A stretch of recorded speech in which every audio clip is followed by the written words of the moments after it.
Hello everyone, and welcome to today's Universal Angel Card Reading, a message for your soul.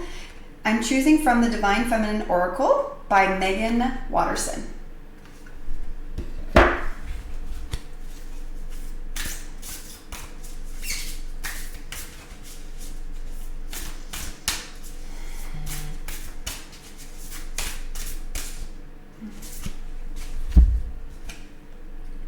Today's message is Lalita, the Red Goddess. Playfulness is a spiritual power.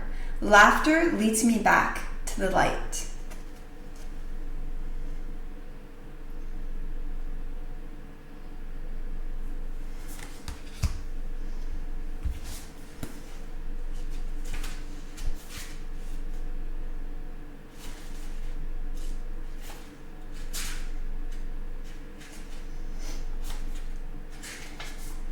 When your soul selects her card, answers arrive from disengaging with the energy that created the problem or question to begin with.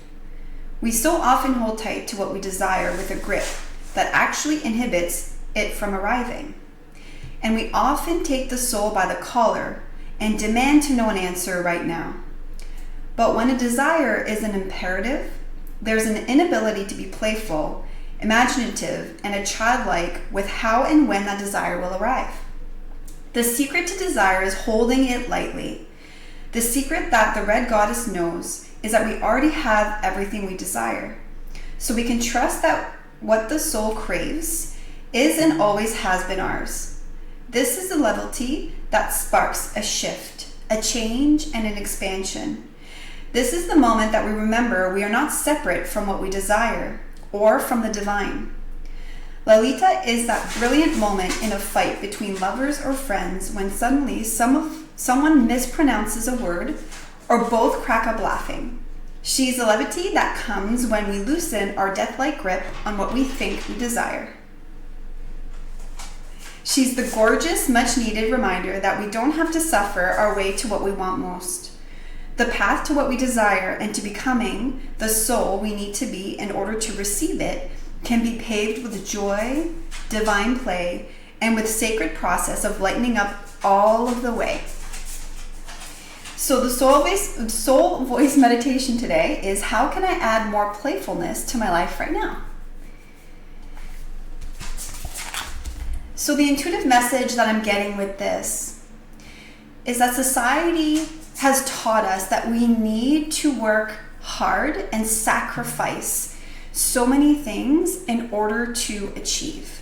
And I believe that we can work smarter, not harder, and create a balance that feels good to us with family, with friends, with our work.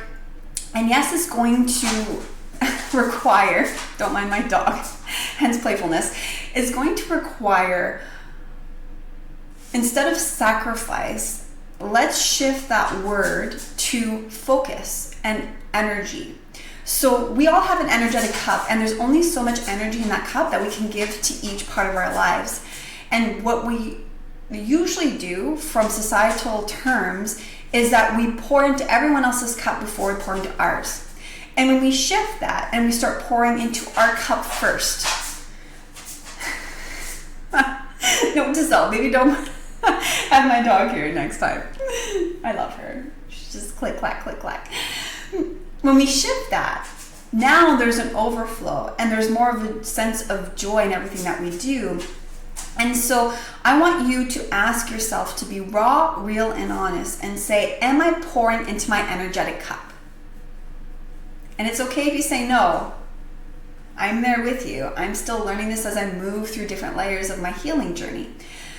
And so what can you do to energize your cup so that that can pour into every area of your life and create more of this sense of childlike wonder, of joy in the mundane, right? In the grief, in the transitions, when things get hard. Remembering that bringing this sense of lightness, of fun, and of play will actually help us tap into that frequency and that energy of what it is we want to desire. Because when we desire something externally, what that means is that we're craving something, an emotion internally.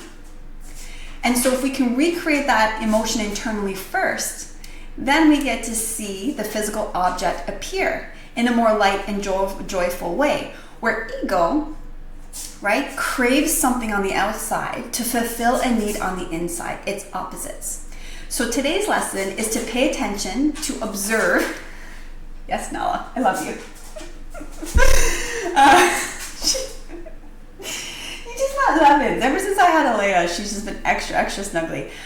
Is to observe, where are you coming from? Are you coming from ego in your manifestations, or are you coming from your soul, right? All right. On that note, create yourself a beautiful day, and we will chat very soon. Bye.